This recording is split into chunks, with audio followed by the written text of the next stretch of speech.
Okay, so I'm going to talk about this just a little bit. A little bit. Okay, so when healing from, hi, I'm Metatron, also known as Satara, but I'm Metatron right now. Energy is that I'm dealing with working through some traumatic vibes within the root chakra, which is sexual energy, sacral energy, some of the solar plexus, which is the from the belly button down to the feet. So, like traumatic energy that has happened in this area for my body, and how I want to continue to heal in that manner. So I had a Reiki session done with this young lady. Her name is Alpha, and she did the Reiki treatment. And I think her name is Palms, Reiki Palms. I'm gonna see if I can find her card. I'll probably just post it on a video or something, because I don't have an actual card, but I did get it from her. Anyways, like what I'm talking about right now is a part of the sensual stuff that I'm working on healing within my body, within this avatar that I'm using right now.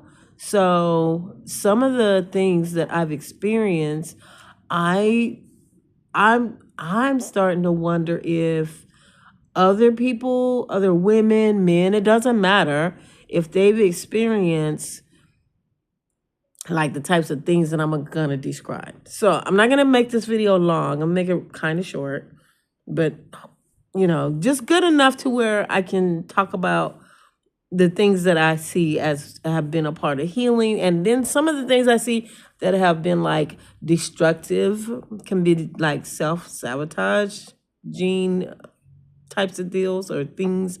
So if you have experienced any type of sexual trauma, and this is a touchy subject, this is a trigger already. This is like a warning trigger. So if you're gonna listen to this, know that you might be triggered. Warning trigger. That's your point. I'm not a licensed physician or doctor, but I do have the experience of experience. The experience of experience. Okay. The experience of experience. Okay. So I had my treatment done on last week. This week, Monday. Her company she calls herself Master Reiki Healing Palms. That's what the company's called. The Reiki practitioner, her name is Alpha Noble. Alpha Noble is her name. I didn't even see that as her last name until now. She's a Reiki practitioner, therapist, life coach. Okay. So I'm talking a little bit about this because when she did that treatment and she aligned the chakras and she cleaned them out, and it's just one of these things that you cannot fully explain the experience, but you can get as close as you can as possible. So this Reiki practitioner, she's in Irvine, actually. So if you want to get a service for her, you'd have to dial her. Her business line number is 415-720-1245. She's in Irvine area. Anyways, 415-720-1245. So she did my treatment. But I didn't tell her this, but before she did my treatment, I was having just a little bit of issues with my root chakra. I still could feel like something, like a nugget almost in my root chakra, still bothering me. Now, that energy has only happened for me because I'm a spiritual being, I'm an elevated being, and I pretty much work from that area as much as I can. Is that when I have that as an experience, when I have a bad dream, I ain't gonna say bad dream. When I go into sleep space, I'm gonna say this because I'm not gonna say that word. When I go into sleeping or sleep space, if I have a dream that is a sexually traumatizing dream, that's confirmation. If I have a in that sleep space, if I'm viewing and experiencing something that has to do with sexual trauma, I notice when I come out of the dream, my bottom half hurts. Okay, like for real though. So when I've had that happen, I've had to use Reiki and clean it out. I use Reiki to clean it. I've used crystals to clean it. I've did salt baths. Like I do, I do the work so I can be elevated, even down, grounding and being in my root chakra as best I can, and being good with having my root chakra like that and being cleansed and treated.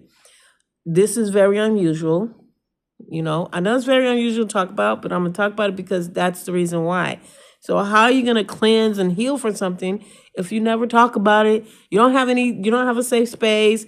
And I'm going to say, okay, I'm going to say this is my safe space, and I'm not trying to bother nobody with this information, but I'm doing documentation for my body, for my treatment, for this avatar's well-being. So ever since I was a little kid, if you follow me long enough, you know that I've reported that my stepdad, dad, whatever you want to call him, sexually abused me, sexually traumatizing me since the ages of 7 years old to 17. And I say 17 because he still asked and prodded that I have sex with him all that time, okay? And it's like an unspoken thing. Okay, so I pulled the Black Moon Lilith in Scorpion today, which is the root chakra card. And it said sexual alchemy. So talking about this trauma is transforming the energy that I had that went around these memories, some of them, in a more useful light, in that it's more positive and uplifting. I have healed and am still healing from having sexual trauma for that long, so like from 7 years old to 17, pretty much like sexual trauma. To me, that's trauma. If you're asking your kid to have sex with you, or you're prodding your child to have sex, that's trauma. You're abusing them. You're misusing your power. Okay? More importantly, you taking their power. So this whole time, I could have been like trying to get my power back. You know what I'm saying? So I could see that. I can see that as clear as day. I can see that clear as the pieces on the wall, the tiniest bit on the wall, that all this time I've been trying to get back my sexual power. And now I'm just like, I don't got to get back shit. I'm going to be honest. I have my sexual power. It's intact. The innocence of that is what I see as the thing that my stepdad took, that I gave him willingly and unwillingly. So it's like you kind of like blame yourself a little bit, but then you don't. But I don't really blame myself for that. I say I gave it to him because I felt like if I didn't, I was going to be in trouble.